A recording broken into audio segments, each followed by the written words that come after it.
special guest, my friend, and also I said this last time, but also a part-time mentor for myself, Nick Gonzales from Financially Lit Podcast. I'm excited to have you, man. I think there's a lot that you have to say and a lot of knowledge that you've dropped on me that you've definitely got me financially lit and looking at things whole different way. So I said to myself, I got to get this guy on one of my first episodes and definitely get what you have to say, the knowledge that you have, and pass it on to the people so that they can see and feel how I feel now. I appreciate all of that. It's a great intro. Thank you so much. And what we're doing is we're building the Financially Lit Podcast, and that's pushing financial literacy onto, Main Street America and anybody that's willing to listen, rather. And we're just trying to educate the masses on the differences between like the commercial sector, the jurisdiction, and then the sovereign jurisdiction. And most people don't really know what that means, or you have never even heard of that. Or when they think sovereign, they just maybe they might think like a sovereign state, like like a country is sovereign. What does the word sovereign mean? So to be sovereign is like a monarch or a king. That's the royal term for the word sovereign, like the royals, like the royal bloodlines and things like that. That's actually the best working definition to explain what the jurisdiction is actually, because in commercial law, right, you have the SEC, you have the IRS, and you have these commercial regulatory bodies inside the United States. That's the jurisdiction that you're operating in when you use currency, or when you get paid a profit, or you earn a revenue, or any of these kind of things. You make an income. These are taxable events that are defined in the tax code as such. So the way that you could become financially literate, or anybody, is you can take a page out of the Rothschild or the Rockefeller playbook and study what the elite do. And these elite royals, if you will, like these royal families, they understand sovereign wealth, because they come from the ability to operate in a sovereign way because of the way that their country was structured, or international law was structured, and because of the way that international finance and global finance is played out. There's actually ways that a private citizen, like a citizen of the United States, like me or you, right, can actually cross over into this sovereign jurisdiction by self-directing your wealth into that jurisdiction by opening an account, like an IVA account, like an iCoVesting account, for example. Okay, and what's an IVA? So an IVA is actually a sovereign ecclesiastical trust account. And I know that's a mouthful, right? Yeah. But so you have like a bank account that's in the commercial jurisdiction, like Chase Bank, for example. It's like $25 to open an account. You pay them $25, and then you have $25 in the account, right? And now you have an account there. Right. You just funded the account. So that's the same principle, but in the sovereign jurisdiction, not the commercial jurisdiction. It takes 21 coins of a precious metal to co-vest in an IVA account to open the account. So we use American Silver Eagle coins because those are 1 ounce of physical silver intrinsic value. Even though it's a $1 coin, right, it's intrinsically worth whatever silver is trading at for the weight of it, which is an ounce. So which is what's the value right now? It's at about $20 an ounce. $20. So give or take, it's in the market. The market's fluctuating, but we do see that the market's appreciating over time. But so appreciating means going up right? Up in value. Yeah, exactly. That the gold and silver markets both are appreciating at very positive rates. But going back to the IVA, you need 21 coins of a precious metal to be able to co-vest and open an account like this. Now, when you say co-vest, it's different from invest, right? Completely. So what describe that? Right. So investing, that's squarely in the commercial jurisdiction, right? So that is you by yourself investing in something, right, to produce some kind of profit or revenue for you. In the sovereign jurisdiction, we co-vest. We cooperatively vest together. Got it. So that we can acquire an asset that will cash flow, for example. And that's just not a silly play on words. That's actually a jurisdictional statement. When you're co-vesting, when you're cooperatively vesting together with other people, syndicating your money in a trust, for example, you are outside, you're in the sovereign jurisdiction, right? So you're not in the commercial. But depending on the type of money you use, like if you're not going to use currency, which is like the fiat Federal Reserve notes that we have in our wallets right now, that cash money, that's currency. It's not real money. It's fiat. But if you it's not real because it's not not backed by anything at all. anything at all. Right. It's Okay. just straight paper, and they will print it out of thin air. Which is what's currently happening Exactly. now, right? Which is what's devaluing our currency currently, right? When you print money irrespective of market demand, it steals the value from the currency in circulation. So honestly, right now, savers are losers. And I know that's a harsh statement, but anybody I think that's very important to say that. Say that one more time. Savers are losers. Okay. And it's not that like I'm calling you a loser because you're saving. I'm saying that if you're participating in the act of saving currently, like a savings account, you're losing money because you're doing that act. Right. The act of saving is a losing proposition today because the federal government is printing money irrespective of market demand. $2 trillion for the stimulus package they printed at thin air. Right. That was after our money was already 96% devalued because we're not backed by gold. It's innately fiat, you know? Right. And then they printed another $10 trillion out of thin air for small business empowerment capital. And now they're posturing to print another $6 to $8 trillion. It's just gonna keep going. And so what does that do? It devalues the money in your account. So like, let's say you have $100,000 in your bank account, savings just sitting there, right? Or it's in another fiat position. Let's say like it's a 401k, for example, and it's sitting in a fiat position. Well, as they print this money, it's devaluing the currency that's in circulation. So that means your investments are gonna go down along with it. You say fiat, Correct. that means like the dollar. The dollar, the US yeah, dollar. the U.S. dollar, the cash in your pocket. So as they're printing money, it's devaluing and losing its value, which also means that your investments, 401k, IRAs, all of those things, the stock markets, it's just going to keep going down. Not necessarily that it's going to go down in like the actual number, but in the purchasing power. The purchasing power. Correct. Right. That's the key word. The value. The value of it's going to go down by what percent? Is there like an estimated? Yeah, it actually is. So there different experts are studying this very closely, like global financial experts, and what the U.S. government is doing.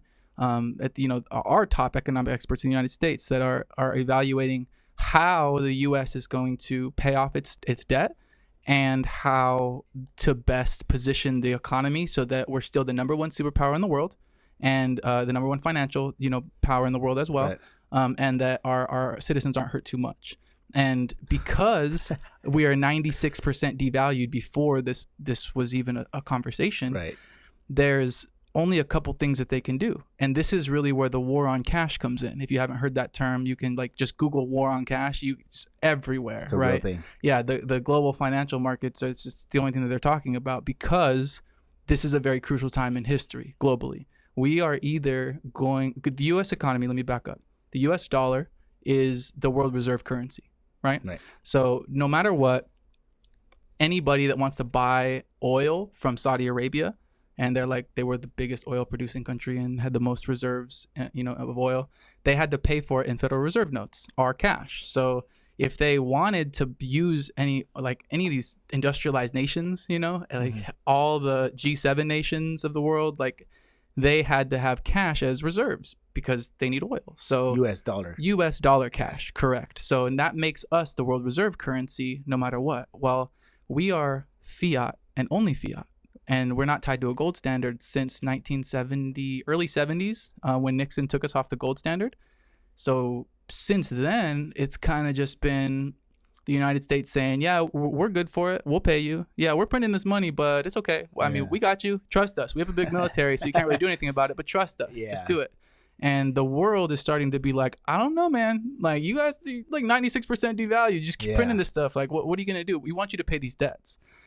And the U.S. is like, well, we'll pay them. We'll get around to it, but we don't need to. They're figuring out what they're going to do, right? So other countries started to basically doubt whether we had the money to actually pay them back. Pay it. Well, it's not whether yes and no. They know that they'll get the money from us eventually, but I guess they really don't want us to just keep refinancing that debt. They want us to eventually pay that debt down, right. And it's I scratch your back, you scratch mine. There's a lot of that goes into the geopolitical spectrum of it. Mm-hmm. But at the end of the day, the U.S. has come up with 2 plans, and this is the war on cash that we see. It's either going to play out one of 2 ways. Okay. In order to pay off this $23 trillion debt that's due right now, plus the $122 trillion in unfunded liabilities Right. that's coming due that we have already borrowed. We owe that. So it's just not due yet. over $140 trillion Total. It's totally. And that's before we printed 2 more. That's before we printed 10 more. And that's before we're posturing to print 6 to 8 more. So it's just, it's coming, you know. And so I see where you're going with this. Right. Okay. So as we're coming full circle, there's 2 ways that this can play out. You're either, or the U.S. government rather, because the U.S. is the world reserve currency. Whatever the U.S. does, the world follows, which is the first time in history it's been like this. Like back when the London stock market crashed, you know, like the world didn't suffer because the world wasn't tied to London. Who cared? London crashed. We didn't feel it. Now the U.S. is tied to the world reserve currency. So if the U.S. market crashes, the world crashes financially because they're tied to us innately. It's the first time ever we've seen something like this, which is why all of the global powers in the world that study finance are studying this very intensely. And that's why there's a literal war on cash going on. So this is, you're coming full circle. This is where it plays out to. You're either going to go a perpetuation of the fiat system, which is cryptocurrency, which would be a crypto coin backed by gold or silver is what they'll say it is. But it'll essentially be the same idea. It will be a fiat system, innately fiat, that is not actually backed by gold or silver. Because if you say, I own some of this gold crypto, and I want to call on the gold or call on the silver, like, here's your crypto, give me the physical gold or silver. That's not a function of that system. Right. So it's just a nice play on words, but it's not an actual working backed by an intrinsically valuable asset system. It is actually just a crypto fiat system. And crypto, for the people that are listening that understand crypto or think they understand crypto, let's get it straight. It is a fiat system. It is only as scarce as you code it to be, period. And when the power goes out, it's like, do you have any gold? Like, what are we going to do now? Like, you don't, like, your money's devalued. Like, how are we going to do business here? So there's, obviously, you see what side of the conversation I'm on when we're doing this, but the war on cash is either that way or the U.S. going back to a gold-backed system. And that's when you say the war on cash, the two organizations is what? The Federal Reserve, which is the fiat system. Right. And then we have the U.S. Treasury, which is the gold-backed system. Yeah. Going back to that system. Right. So, and the United States, everybody should understand, was always on a gold system. We were always on a gold-backed system until Nixon took us off in the 70s. And I mean, people maybe don't remember their history. Nixon took us off the gold standard temporarily, bro. And we were supposed to get back on it, but then he got impeached and we stayed off the gold standard, and we're still off the gold standard, and we're just devaluing that currency like crazy. Right. And it's a problem. And there's not much more room to go. And the United States is not going to lose #1 superpower in the world status. They're going to come up with the plan, figure it out, work through the plan, even if it's growing pains for the people. Right. And we're going to come out on the other end a very strong nation. When you say growing pains, you mean like there's going to be a lot of casualties? Financial casualties. Whatever switch happens, whether it's a fiat switch or a gold switch, there's going to have to be financial casualties because you are innately switching the financial system of the United States, which then would affect the financial system of the world. So let's not downplay it. It's a big switch, right? And going back to a gold-backed system, which we see the powers of the world and how they're moving, posturing, the executive orders the president puts out, these kind of things, it's looking like the side that's pushing for gold and silver is winning this war on cash. I mean, in big strides. It looks like we're going that way.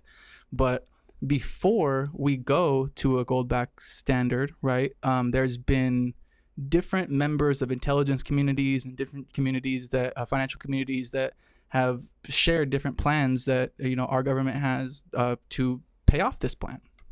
And it essentially is devaluing the U.S. currency down to 10% of what it's worth, essentially. When you print, like, let's say we printed the $23 trillion that we owe out of thin air. And if you do the math, you can run the models, you can talk to experts who have run the models. You don't have to take my word for it. You can do your research on it. But if we were to print $23 trillion out of thin air just like that, which we could, we're not backed by anything, it would steal the value of the money that's in your savings right now. And it would effectively lower the value down to about 10% of what it's worth right now. Right. And that's key because we could print off $23 trillion and we would be paying off a $23 trillion debt, but only essentially giving like 2.3 trillion in value, right, because we just printed it out of thin air. So that's a strategy. That's a strategic move on the U.S. to correct. basically get rid of this debt. Is what you're saying? Oh yeah. So to print it, to pay off the debt that you owe, and then at the same time, as this gets devalued and you pay it off, then you switch back to a gold-backed standard, which we know innately works. It's worked for all nations that have been on it. It's the fiat system that doesn't work. You know, no nation, no democratic nation, or any nation rather, has been able to survive on the fiat system for more than 100 years historically. Right. They crash because people are greedy. That would bring us into close to 50 years. Well, no, we're at about 113 years being on not since the 70s, since 1913 when the Federal Reserve came into power and was a central bank of ours. It's been about 113 years. Thank you for clarifying. Yeah, no worries. That's why we're here. Yeah, there's a lot of confusion. You got to set it straight. So. Yeah, definitely. But we've been a complete fiat, not backed by anything at all, since the early 70s when Nixon took us off the gold standard.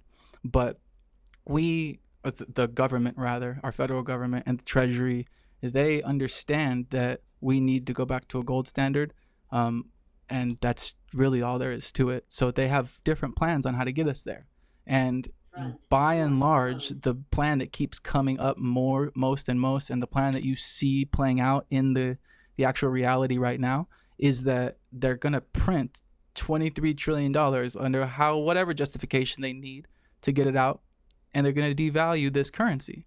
As they devalue this currency, they'll pay off the debt and we'll switch back to a gold standard. The problem is that if in order to switch back to a gold standard, people are like, hold on, there's not enough gold mined in the entire earth to underpin the U.S. economy. It's too big, because people understand that there's like gold assayers, that they've already used technology to find out where all the gold is, and they're mining it and they're trying, and it's slow to get gold out of the ground. Which is why it's a good store of wealth. You can't just print it. It's literally like a solid store of wealth. It's an actual tangible thing. Exactly. So as there's only so much gold, people are like, if gold is worth $1,500 an ounce, $1,600 on a good day, it's not going to underpin the U.S. economy with all the gold in the world. How would this work? Well, it's very simple. The U.S. government's already done it twice. And don't think Donald Trump won't do it again. I mean, that's a crazy guy. And by all the signs and the way it's happening, it seems like that's what's about to happen. Right. And what's about to happen, what we're talking about, is gold confiscation. It was an executive order that FDR put out, Franklin Delano Roosevelt. He was the first president that did it.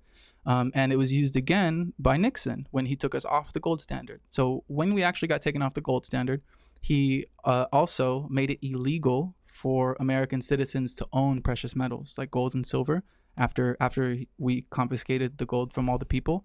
But what he did was he said, okay, by executive order, it is now federally illegal and unlawful to own precious metals, i.e. gold and silver. So if you physically own or possess any gold or silver, you now have to, in early 1970s, you would had to go to your local treasury window and sell it to the government at fair market value, which was like $25 an ounce. Yeah. And once they had all the gold, 3 days later, they were like, okay, now it's worth $35 an ounce that we have it all. They revalued what it was worth. Because they had full control of it. Yes. So now they're saying, now it's worth this much, and now you can't own it for a period of X amount of years until that got repealed and people could own it again, like we are at today. So what that means for the people is learn from your history. Understand the wealthy control everything and own nothing. And they utilize trusts, like we are going full circle back to the IVA and the trust, the sovereign ecclesiastical trust.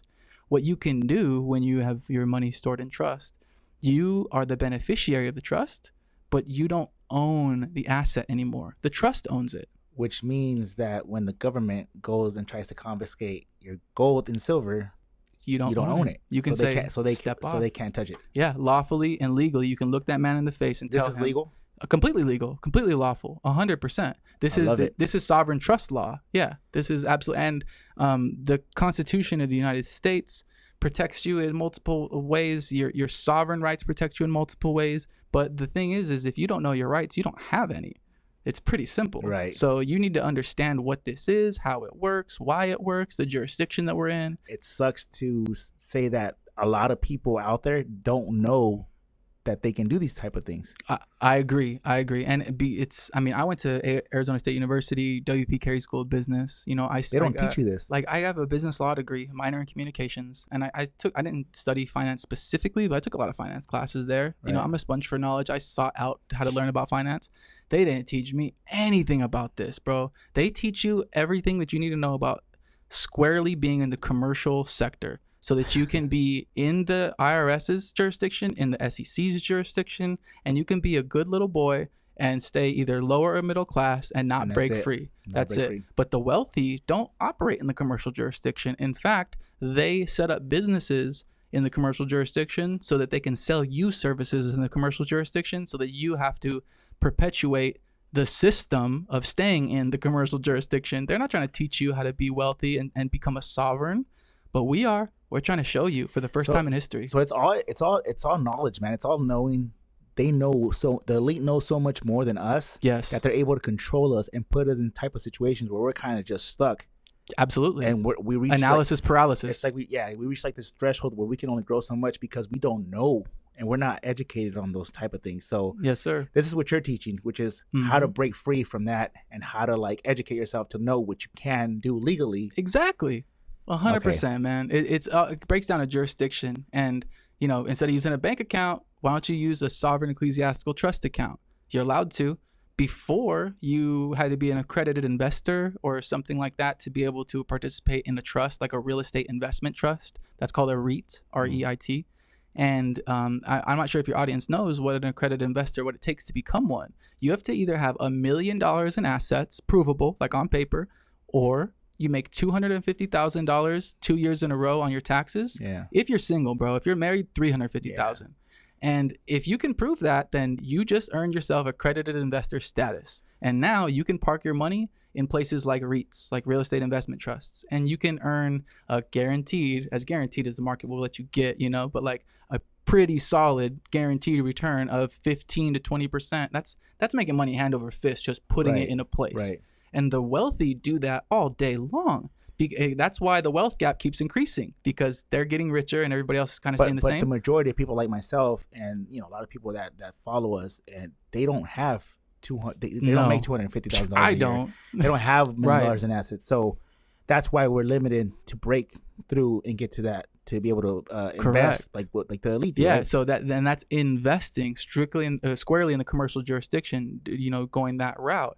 But that's not something that we have to do. We're not regulated by the IRS or the SEC because of the structures and the jurisdictions and the actual money that we use. But you're literally able to now put your money in this sovereign wealth account so that you can leverage it. And it's amazing. You can grow on these toll-free roads without having any like interference in your life, and you can leverage it to acquire these assets where you wouldn't have been able to participate before, because it only takes 21 coins of a precious metal to open an account in the sovereign jurisdiction, to open an IVA account. You don't have to be an accredited investor. Right. You don't have to do anything like that. Which means, again, that you don't have to have you don't have to make $250,000 a year plus have $1 million in assets. Right. So the average person can become a co-vestor. Correct. It's like this: 21 coins of silver. Silver's $20 an ounce. 21 coins times 20. I mean, let's just call it 525 or something like that. I think it was like 525 the other day when I helped somebody open an account. 21 coins at the whatever silver is at that day. That's it. Now you have an IVA account, and it's just like Chase Bank. Like I said, I talked about earlier. You now have 21 coins in your account. You funded the account. It's open. It's not like it cost you $525 to open, and that came to me, and that was a fee or something like that. Nothing like that. You now have 21 coins in the account. You've opened the account. You have a sovereign ecclesiastical trust account, and you are now able to operate by the laws that, you know, are jurisdictional there. So what I mean by that is there's certain things that you can do with that account. Like there's certain things you can do with a bank account, right? There's certain things you can do with a trust account, like leverage it, for example. And leverage is meaning the same thing as like loan means, but like a loan is in the commercial jurisdiction. A leverage would be in the sovereign jurisdiction. And I'm not sure if people understand like modern money mechanics and the way banks work, but a bank is able to hypothecate your money out 9 times. It's lawful and legal. So that's the way banks hypothecate work. means what? Use your money It means create money out of thin air. So with your money. with your money, and you've allowed them to do this. So it's a contract. So you've signed with them. they're taking your money, making money hands over fist, using money that's right. So yours. Exactly. Even there. So if you put $1,000 into your checking account, you have allowed the bank to then, because they have $1,000 in, they're lawful and legally, they have to keep 10% on reserves, and they're able to hypothecate the rest out 9 times. So that means that they can loan that $1,000 out to 9 other suckers, clients, and at the same time pay them each. They're getting paid an interest on each one of those loans, but at the same time they're paying you 0.02% on a high interest. And they're making tons of money. Hand over fist. So, but that's just the way that banks are able to operate lawfully and legally inside their jurisdiction. And if you had $25 million, you could syndicate a bank yourself, and you could open a bank, and you could play by those rules. But if you don't, then you can't. But what you can do over here in the sovereign wealth jurisdiction, you can open an IVA account, which operates like a bank. It operates like you're your own central bank at that. And because we use silver, which Article 1, Section 10 of the U.S. Constitution says it's mandatorily accepted from the tax code, can't touch this, IRS, outside your jurisdiction. Sorry, constitutionally. You can't touch it as far as taxes? Can't tax it. So when you said, that's what you meant when you said toll-free road? Toll-free road, yeah. And like I said, and if I didn't say it, I'll say it now. We're not tax professionals. We're not licensed securities and exchange brokers or advisors, because we're not in that jurisdiction. But it is absolutely a tax-free road. I'm not trying to give you tax advice, but you have to learn this stuff and then self-direct it on your own accord. But yes, when I say toll-free, that is what I'm getting at. That is the tax-free road. Correct. So that's what the elite do. That's what the elite do. That's why big corporations like Amazon and all these companies and Starbucks, they you see that people are upset because they pay no taxes. Correct. This is why, because they understand it. One of the reasons why. Correct. Yeah. So they don't pay any taxes lawfully and legally, and they do that by mitigating their tax liability, which means one of the 5 ways to make money is to pay less taxes, and the wealthy understand that. So keep more of your money. Keep more. Yeah, it's called phantom capital or phantom cash flow. It's money that you have that would have went out, but you don't have to pay it no more, and it got to stay in your account. So it feels like you have more money. You don't actually have more money, but it feels like you have more because you didn't have to pay it out. Right. So you do have more. Yeah. So but that's phantom cash flow. But what you're able to do when you have these type of accounts, right? Let's say, for example, just to switch gears a little bit, if you and I had an account that was like these IVA accounts, right? And our friend Chaos had one, and we got 1,000 people that understood what these IVA accounts do, what this road is. We would then be able to syndicate our money, right? Squish it together, and then leverage it so that we can acquire an asset. And that's what this is what I'm getting at. We are able to leverage up to 90% of the value in the account once it vests. The full vesting period is 1 year plus a day. So 365 days plus 1 day is how much it takes for the money that you put in there to vest. But once it becomes fully vested, you can leverage up to 90% of it. And what that means is that, let's say you had $10,000 in there, for example. You could then leverage up to 90%. So you just created in a note $9,000 out of thin air. Did that actually reduce the balance of your account? No, it did not. You still have 10,000 in a silver position, and now you have 9,000 in this note that was out of thin air, and you can use that 9,000 to go acquire something that will cash flow for you, or throw in on something that will cash flow for you. Similar to what the banks are doing. Exactly. On the other side. Absolutely. That's what they were doing. Gotcha. So they would use that money in that scenario for them. They would use that money to go either buy a business that's cash flowing for them, or they would loan it to somebody that would pay them interest so that they could get a return on that money somehow. Because that's in the commercial jurisdiction. They're looking for return on investment and stuff like that. We are looking for royalty rewards. That's what we call that action over here, is a royalty reward, not a profit or a revenue or an income. So let's just kind of recap a little bit. So let's just say 1,000 people were to get IVA accounts, right? Correct. And each person put $1,000. That's $1 million if I'm doing my math correct. Right. So you can leverage $900,000 of that money to go and acquire assets. Correct. Is that right? Okay. Correct. And so it would be like, let's say we need to put a down payment on a commercial building, for example, and Cool. As a whole. Yeah, we're because like I would love to go buy a 100-unit apartment complex with like 4 or 5 business units at the bottom. I would love to have that in my name and then rent it out to business tenants and 100 people that are living in it, so that they would pay the mortgage for me, and then I would cash flow on top of it. Like I would love to do that, and I would do that as many times as I possibly could. But I can't do it by myself because I don't have the money to qualify for the down payment for the $10 million that it takes to qualify for the $100 million loan, right? So if it's a $100 million loan, you have to at least put 20% down. Otherwise, you have private mortgage insurance. And PMI, like you just don't want that. So you have to at least put 20% down so that your LTV is proper, so that you can get a good rate.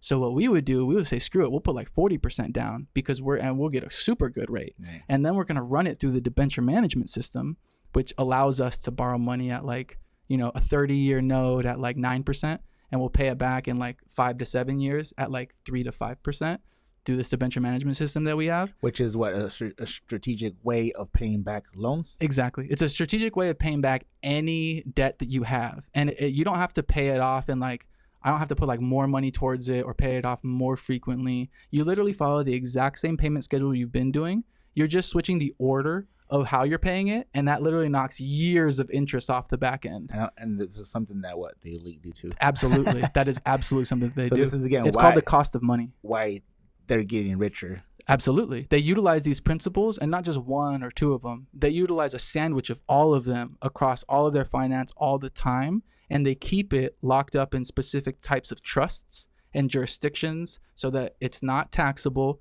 so that the government can't touch it, so that they're the beneficiary of it, but they don't own it, but they can control it. Yeah. And that's what matters. If I'm benefiting from it, who cares if I technically own it? I don't. I just want the benefit. And if I have the benefit and that means the government can't tax it, sign me up. And that's what we're preaching. You're literally, and well, let me just clarify, because that might have sounded bad. But what you have to understand is that we are not promoting tax evasion.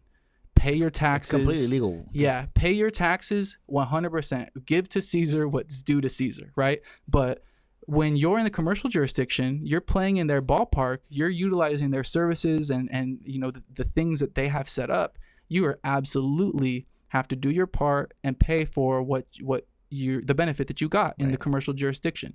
Pay your taxes. And the tax code is set up for you to be able to, if you're a business owner, let's just clarify, the tax code was not written for employees. It was written for business owners, but it gives business owners incentives to be able to mitigate that tax liability so that you can keep a lot more money anyways. Right. So do that and do it properly.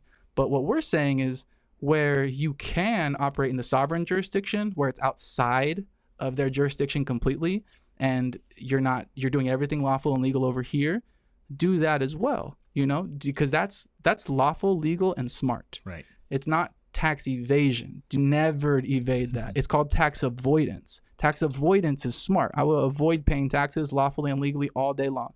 I will never evade paying taxes. Right. That's a federal felony. Which is again what big corporations, like we've said, yeah, are doing. Absolutely. Tax avoidance. Tax avoidance. Tax evasion, because if they were doing tax evasion, they'd end up in prison. Exactly. This is tax avoidance, and this is tax mitigation strategies that the wealthy use, the elite use.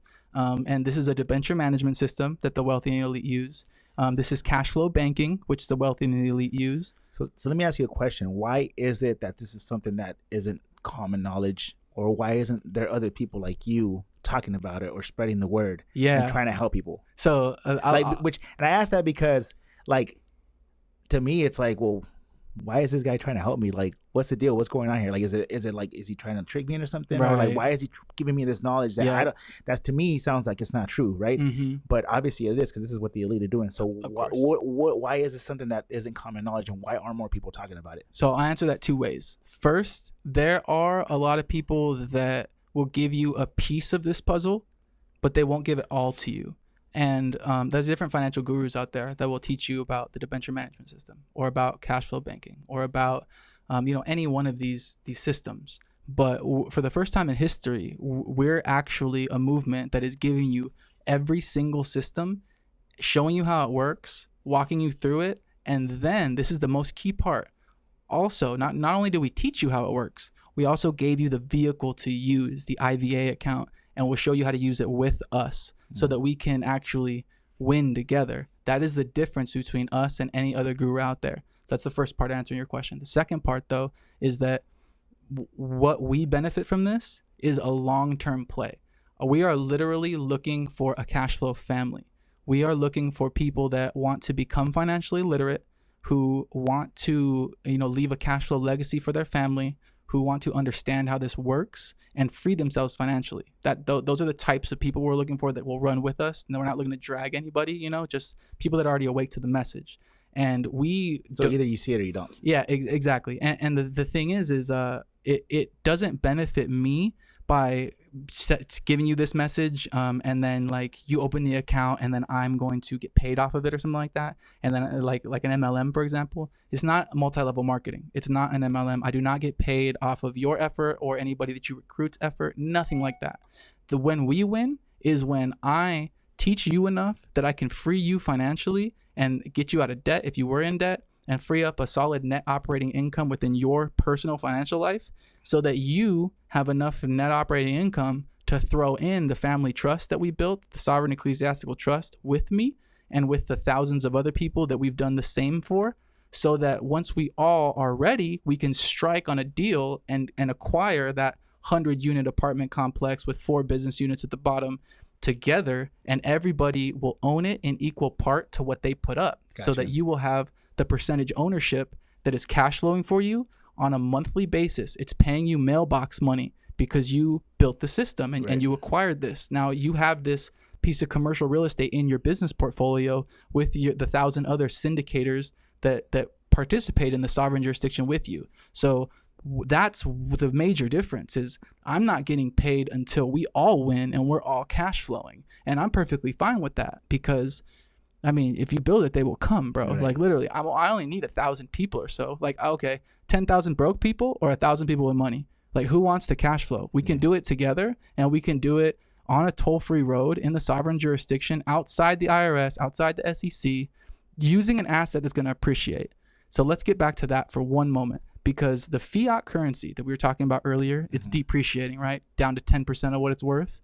Well, if you were to know that the government is going to, one, use the Emergency Powers Act again to take everybody's gold and silver if they own it, and then you reevaluate what it's worth so that it could potentially underpin the U.S. economy. And experts say that silver will go to like $500 to $1,000 an ounce. Whoa. It's $20 an ounce right now. Experts are like, we think it'll go to like 100, and if it goes to 100, bro, that's like 5 times. That's good enough for me. At least, yeah. Yeah, but there's experts, and you can look it up, guys, who agree that it can go from 500 to 1,000 an ounce silver. And gold, which is like 1,500 an ounce, they're thinking it'll get to like 10,000 an ounce. So that I've been seeing that a lot of big corporations and companies are buying tons and tons of silver. Hundreds of millions of coins. Yes. So JP Morgan, for example, JP Morgan bought 700 million physical ounces of silver. And they bought it when they were like $15 each, the coins. So if you have a big corporation like that doing it, then you know something's up. Yeah, bro, think about it. So like that is literally like a $1.5 billion acquisition that they made. And they were thinking like, okay, let's protect the value of this wealth and use it to cash flow. How are we going to do it? We're JP Morgan, we're Chase. Should we buy gold? Should we buy real estate? Should we buy silver? And they ran the analysis on it. And what did they do?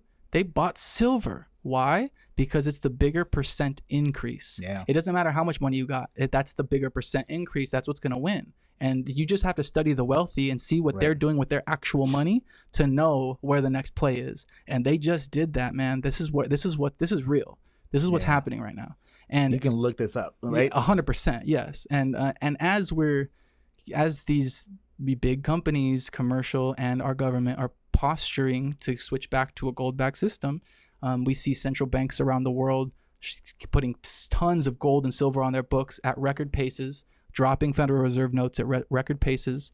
So we're paying attention to the real money of the world, the tier 1 banks, not like JP Morgan, guys, is a tier 3 bank. Let's get it straight. There's tier 2 and then there's tier 1, right? And the tier 1 banks, like the central banks that dictate monetary policy for the world, you follow what they're doing to understand what the economy will reflect in the next 6 to 8 months after they make that change. So we're studying that to bring it to you guys so you can understand it. Right. And it's literally the cutting edge of finance is what we're talking about. But just to bring it full circle, if the silver and the gold is going to be revaluated to a level that high, right, it would make sense for you to go buy some, right? But let's play that out. Let's say you bought a monster box of silver, which is 500 coins, right?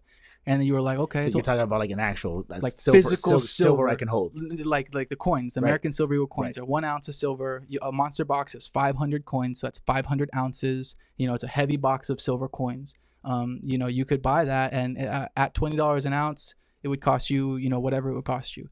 And you would be like, okay, well, I'm gonna hold it, and then I'm gonna wait till it's $100 an ounce. And when it's $100 an ounce, I'm gonna sell that stuff, and I'm gonna use it. So that would be a good play, right? It's like if you knew crypto was gonna be $20,000 a coin when when Bitcoin jumped up to 20K a coin, and it was 11 cents. It's like if you knew that was gonna happen, you would buy as much as you can at 11 cents and dump it when it was 20, right? Right. It's the same thing with this. So it's like, okay, it's like $15, $20 an ounce. It's gonna be 100, maybe even 1,000 an ounce. Like, it makes sense to play. But if you do play and the government, for the third time in history, uses the Emergency Powers Act to do the gold confiscation, then anything that you own physically holding, you're going to have to sell to them at fair market value. And if you don't sell it to them and you try to peddle it later, like, because you're going to run out of money or funds or whatever, and you're going to try to sell it, you're going to be just like a drug dealer selling it on the street illegally.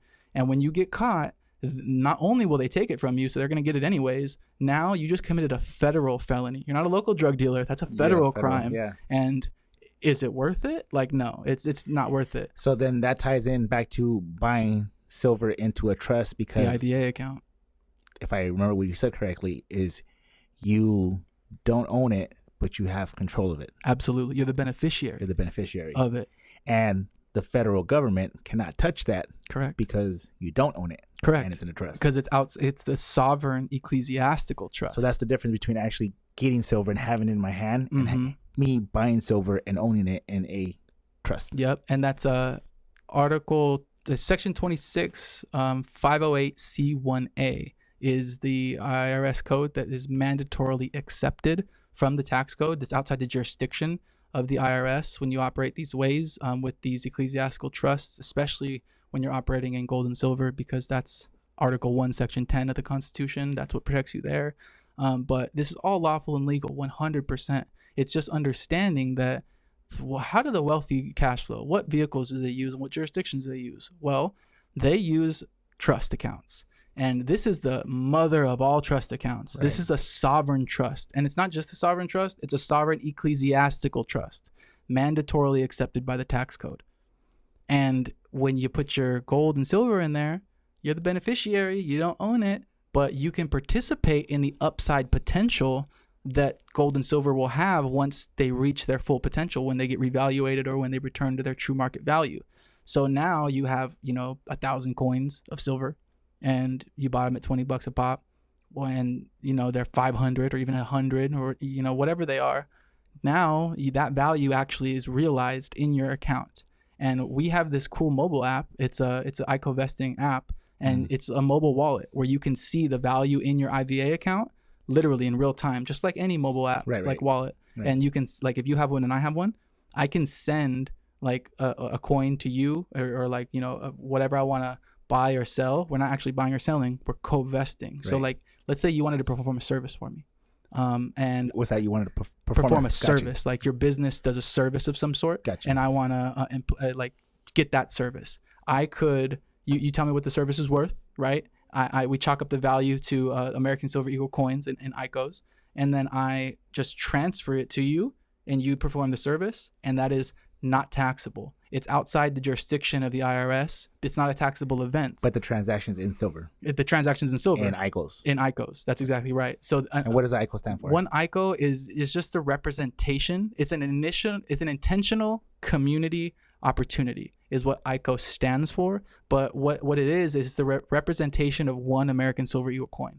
So like you have like the dollar sign for like fiat stuff. You have the ICO symbol for American Silver Eagle coins. It's like our proprietary symbol that we use to denote one American Silver Eagle coin. It means 1 ounce of silver. Gotcha. So like when I say one ICO, I mean 1 ounce of silver. whether that's American Silver Eagles, whether that's Canadian Maples, whether that's whatever ounce of silver it is, whoever minted it, doesn't matter. 1 ICO, 1 ounce of silver. Gotcha. And if 1 ounce of silver is worth $20 today, and you performed a $20 service, then I'll give you, 1 ICO. But if 1 ICO is worth $100 today, and then I maybe needed to give you 0.25 of an ICO, right? And silver's not fungible normally. I can't break off a coin and give it to you, right? But Right. in the app, I can just send you like a percentage of a coin, and that service was now on a toll-free road. It's outside the jurisdiction. So imagine what business owners will do when they realize that 40% of the taxes that they pay out of the year, like most business owners got to work January, February, March, halfway through April to pay for their taxes for the year. And then they start. And then they start making take-home pay, right? Right. Well, what if they could do business outside the jurisdiction of the IRS? What if they only Legally. Yeah, what if they legally only accepted ICOs, American Silver Eagle coins? If you do business in silver, it's not taxable lawfully and legally. And in the state of Arizona, run it. So they can do that. And that's in our Constitution. Absolutely. Article 1, That Section 10 protects that we you. can trade in gold and silver and not get taxed on it. It's outside the jurisdiction of the IRS. Yeah. Powerful stuff. Man. Powerful stuff. That's crazy. See, this is I stuff that know. like common person like myself that's been doing their own business for 12, 13 years. Correct. You just don't know this. Yeah, it's not taught to you. It's not taught to Yeah. you. People, you don't really find it on the internet or anything like that. I mean, I'm sure it's on the internet, but You have to seek it out. You have to seek it out. You know, Mhm. so you have people like you that are willing to like get the word out and spread this knowledge Mhm. to not to help the elite, to help the regular person Exactly. that's wondering and thinking there has to be something that the elite are doing and how they're doing it. Right. This is what they're doing it. Literally. This is what they're doing. And this is how they're doing it. Correct. And this is the bridge between Main Street and the elite, so that you can participate in the vehicles they participate in the jurisdictions they participate in. Because if not, then what's going to happen is the poor are going to get poorer Correct. and the rich are going to continue to get richer. Correct. Especially in a time and when the economy is in a crisis like it is now. Correct. So we have to take action now, educate yourself on what's going on in the industry, in the economy, and understand these things, because if not, then you're going to suffer. You're going to lose. Yes. So let's just put it in perspective of what's going to happen. So you have $100,000 in the account, or even $10,000 in your bank account. Right. They switch over to the gold and silver Yeah. standard. Before they do that, Before they'll they- devalue it to before they do 10%. that, right? Your $10,000 is not gonna. You're not gonna have $1,000 in your account. You're still gonna have $10,000 in your account, Correct. but that's gonna have the purchasing power of $1,000 only. Correct. The value will be far less valuable. So, the key here is educate yourself, understand this, then go Store your wealth in silver. store your wealth in instead. silver, and you can do that by getting IVA account. IVA account. Yep, absolutely. It's like your savings. So if you know that's going to happen, and let's say you have a savings account, most people do, you put, let's say, $100 into your savings every check, for example. Well, if you know that that's going to be worth $10, if you leave it there, why would you keep saving that way? Right. Instead, why don't you save in your IVA? Like, put the same amount you're normally used to saving, just put it in a silver position instead of a fiat position, so it can appreciate, not depreciate. Let's That's just the say, message. let's just say we open up an IVA account, we spend $1,000 or $10,000 on an IVA account, whatever. Yeah. Doesn't matter. But let's just say that it doesn't happen, Mm-hmm. where it What doesn't happen? the U.S. currency doesn't get devalued to 10%. Okay.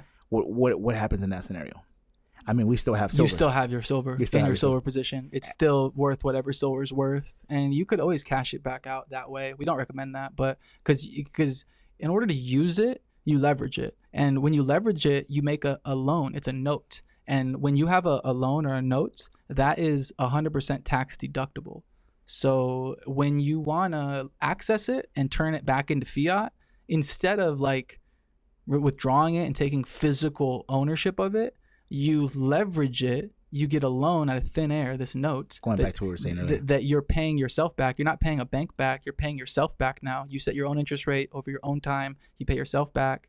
And now you can go acquire whatever it was you were trying to acquire. That's the way the wealthy use these accounts. They leverage them. They never reduce their principal position, because that resets the compounding interest growth curve.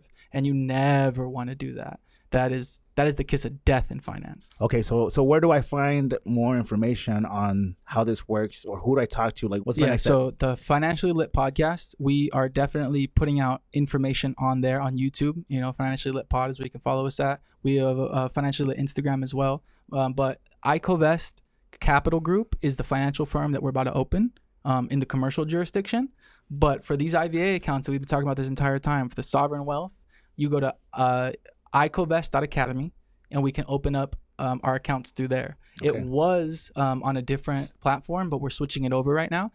So if anybody after viewing this literally wants help opening an IVA account, DM Dario, go to the Financially Lit podcast or Financially Lit Instagram. Yeah, we'll DM put up all me, the links on here so people can see them. I can walk you guys through it as we're going through this transitionary phase. But once this the website's completed for the transition, the iCoVest.academy will be where you'll be able to open your IVAs and everything going forward. Okay. So we're just trying to educate as many people as we can and bring them to CPOs. And it's a minimum of 21 coins to get started. Correct. And each coin is valued at what right now? Today it's like $20 a coin. Okay, so it takes about anywhere for like $500 to open an account. Yeah, somewhere around there. To become a co-vestor. To become a co-vestor. And be part of this whole project. Absolutely. Cool. That's how it starts. Cool. And then you were going to say something about CPOs. Yeah, so we actually hold CPO meetings every Tuesday night out here in Arizona, and we can do them via Zoom if you're not in the state of Arizona and you still wanted to hear the message. At 7 o'clock p.m. AZ time, I do CPOs where I will show people this meeting, in step by step, like break it down. It's like an hour to an hour and a half at the end with questions.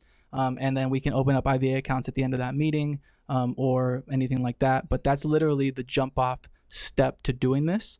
And then you can, get plugged into the community so you understand who your cash flow family is. Because you're not going to want to just throw in your money with people and go acquire an asset if you don't know them. Right. The whole point is that you're becoming part of this cash flow family who is on the goal and path and desire to become financially literate and all create the sustainable cash flow together. Because remember, man, it comes back to where you derive your money from. Employee or business owner? Do you have a job that pays you, or do you have an asset that's paying you mailbox money every month because you built that? Right. We're looking for assets so we can live our life and do what we want because our mailbox money's coming in, right? That's what I want, and that's what everybody in the cash flow family wants. So if that's you can learn how to do this, and let's get it. Cool, man. I love it. All right, well, there you got it. Thank you, Nick, for being a part of this, man. Shout it out once again, the Instagram, the YouTube, so that way they can go and check that out. Definitely, guys. We're at Financially Lit Pod on Instagram, Financially Lit Pod on YouTube, and iCoVest.academy. Check us out there. Learn some more. All right, guys. Thank you, guys. I hope you guys loved and learned a little bit of. I know I did. I learned a lot. So thank you for that. Make sure you guys subscribe to the YouTube channel and also share the link, spread the word, and let me know if you have any questions. Peace out. Till next time.